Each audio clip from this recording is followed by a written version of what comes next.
कि मैं 2 लाख का सूट पहन लूंगी तो पूरी दुनिया मुझे देखेगी, कोई नहीं देखेगा। पैसे के पीछे मत भागो। इस देश में जो सबसे बड़ी उपलब्धि है वो है शादी। तुम 50 लाख की घड़ी लगाकर कभी आनंदित नहीं रहोगे, पागलपन की तरह काम करते हैं। और किसी को फोन मत मिलाया करो जब तक वो तुमको ना मिलाए। डायरी से बड़ा गुरु कोई है ही नहीं। एक बहुत बड़ी बात बताने जा रहा हूं, लिख लेना डायरी में।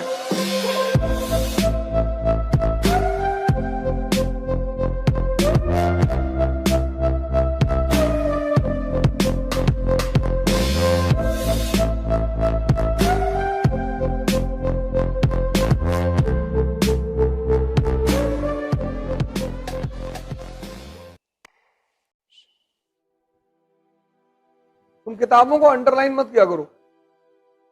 तुम अंडरलाइन करते हो, दोबारा जब उस किताब से गुजरते हो तो तुम्हें एहसास नहीं होता कि मुझे क्या नहीं आता इसमें। जब भी किताब पढ़ो, जो लाइन समझ में ना आए वहां क्वेश्चन मार्क लगाओ। तो जब दोबारा पढ़ोगे और अगर वो लाइन क्लियर नहीं होगी तो फिर उसे जानने की फिर इच्छा होगी। किताबों को अंडरलाइन करना बंद कर दो। डायरी से बड़ा गुरु कोई है ही नहीं, बना लो। अगर जीवन में कुछ करना है ना तो डायरी बना लो और डेली शाम को सोने से पहले लिखो कि आज मैंने अपने लिए क्या किया। और हफ्ते में बैठकर उसका मूल्यांकन करो। और चाउमीन और मोमोज ही मत खाया करो, खाना भी खाया करो। आज सुबह 2 लोग क्लास से निकले, वहां चाउमीन के थे, इतना और चाउमीन लिए खा रहे। मैं इधर से जा रहा था, मैंने क्या सर नाश्ता नहीं किए तो मिट्टी खा लो उठा के, मैदा खा रहे हो। यार कभी कभार खा लिया तो खा लिया, मैदा ज्यादा मत खाओ, तुम्हारे इंटेस्टाइन को खत्म कर देगा। और इतना खा लो यार, इतना लेने की क्या जरूरत है। 4 प्लेट एक ही बनवा के डलवा लिए, ले काले।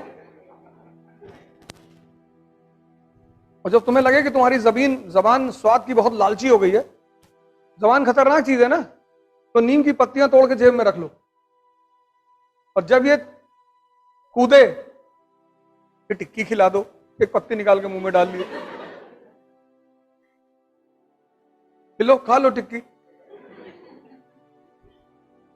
तो ये डर जाएगा तुमसे, ये जबान तुम्हारी डर जाएगी कि नहीं नहीं अब मत मांगना। टिक्की मांगे नहीं कि इसने डाला मुंह में उठा के। पैसे के पीछे मत भागो। ये मेरा तुम्हारा तुमसे हाथ जोड़कर रिक्वेस्ट है। वो किसके पीछे भागे? शक्ति के पीछे, ज्ञान के पीछे। पैसा इनका बाई प्रोडक्ट है। पैसा जो है वो शक्ति का बाई प्रोडक्ट है।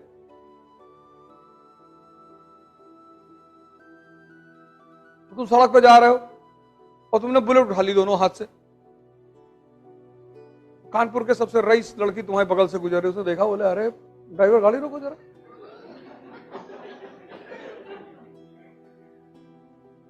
बुलेट कौन उठाता है दोनों हाथ से यार? तुम सिर्फ शक्ति पे ध्यान दो। तुम भी स्त्रियां सिर्फ शक्ति पे ध्यान दो। पैसे पे तो ध्यान ही, बाई प्रोडक्ट खुद ही आएगा,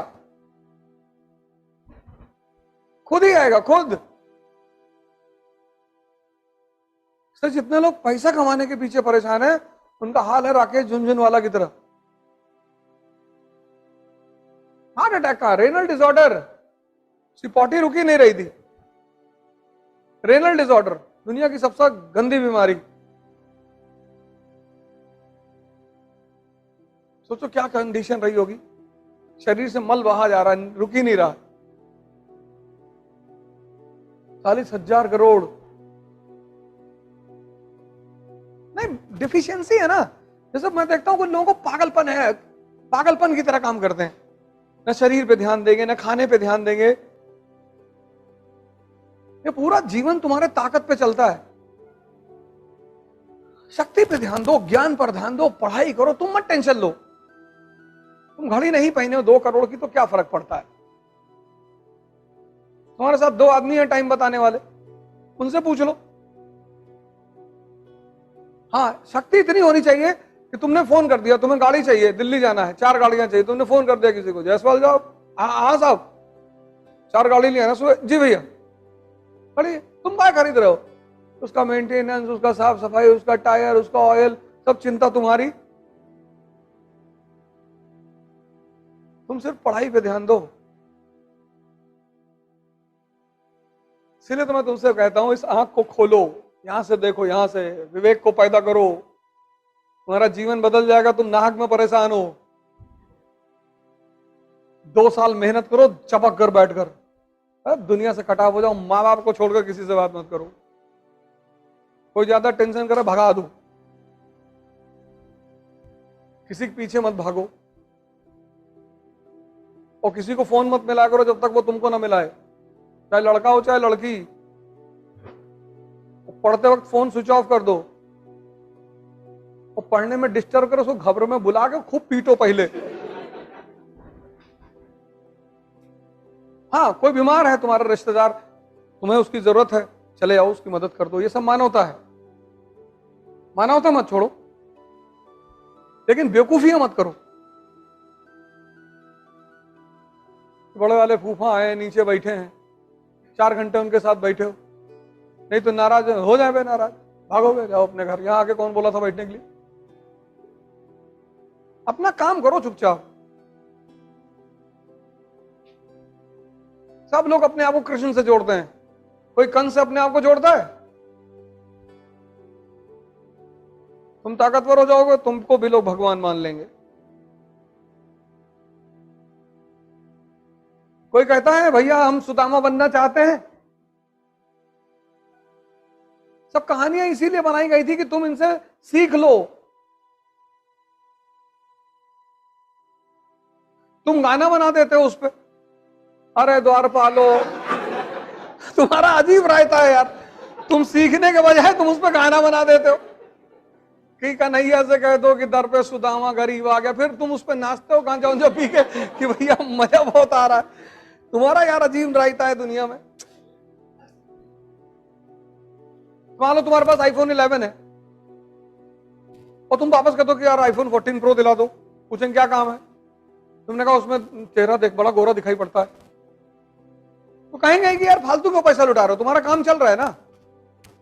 जब तुम्हारा किस चीजों से काम चले, तुम किसी चीज को विलासिता के लिए मत लो। एक बहुत बड़ी बात बताने जा रहा हूं, लिख लेना डायरी में।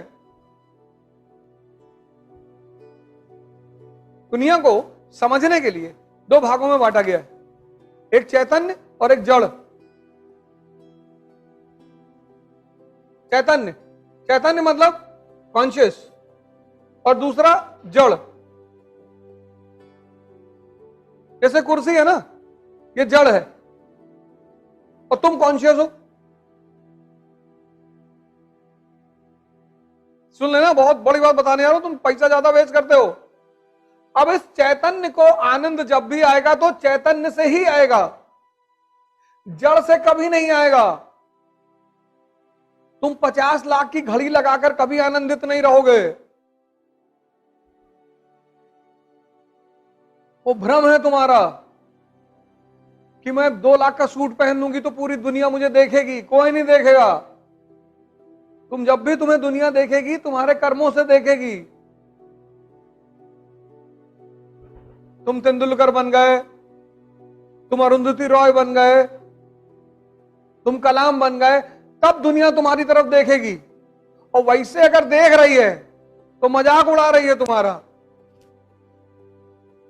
कितने यूट्यूबर इन्फ्लुएंसर हैं? यूट्यूबर देखो, रील बनाने वाले देखो, कुछ भी बना रहे हैं, कुछ भी। इसके चक्कर में तुम मत रहो। इसीलिए प्रोस्टिट्यूशन को पाप माना जाता है, वैश्यावृत्ति को, क्योंकि तुम किसी की सिर्फ शरीर खरीदते हो, उसकी चेतना नहीं खरीद पाते। विवाह में चेतना भी साथ में आती है, वो पत्नी। इसीलिए वैश्यावृत्ति को पाप माना जाता है, क्योंकि जड़ को तुम कभी भोग ही नहीं सकते। ये कुर्सी 5,000 की है और चाहे 50 लाख की, काम तो बैठने में ही आएगी ना। तो विद्यार्थी के रूप में, प्रतिस्पर्धी के रूप में तुम जितनी चीजों की जरूरत हो बस उतना ही लो। अगर तुम्हारी कोचिंग 3 किलोमीटर के अंदर में है तो तुम साइकिल से आओ यार। 3 क्या 5 किलोमीटर भी है तो भी तुम साइकिल से आओ, चाहे तुम जिसके भी लड़के हो। तो 10 किलोमीटर की डेली साइकिलिंग हो जाएगी कि नहीं? तुम्हें अलग से एक्सरसाइज करने जाने की जरूरत ही नहीं है। और 3 किलोमीटर में है तो पैदल आओ, किताब उताब लिए पैदल लेके चले आ रहे। 6 किलोमीटर की वॉक हो गई, अलग से जिम वम जाने की जरूरत ही नहीं।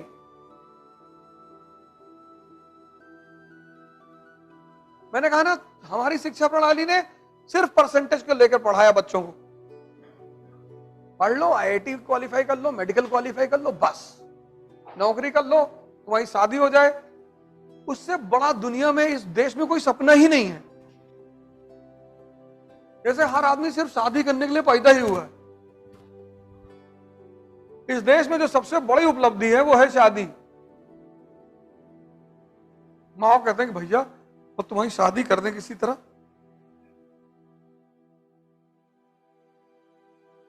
शादी तो हो ही जाएगी, ऐसी कौन सी बड़ी बात। उससे बाहर निकलो। शिक्षा का जो मूल उद्देश्य है उसको पहचानो, दिमाग को जिंदा करना। और एक जिंदा दिमाग डॉक्टर बनेगा, आईएएस बनेगा, इंजीनियर बनेगा, मंत्री बनेगा, सब बनेगा। वो सिर्फ नौकरी करने के लिए पैदा नहीं हुआ है। उसको मजा आएगा वो साइंटिस्ट बनेगा, उसको मजा आएगा वो राइटर बनेगा,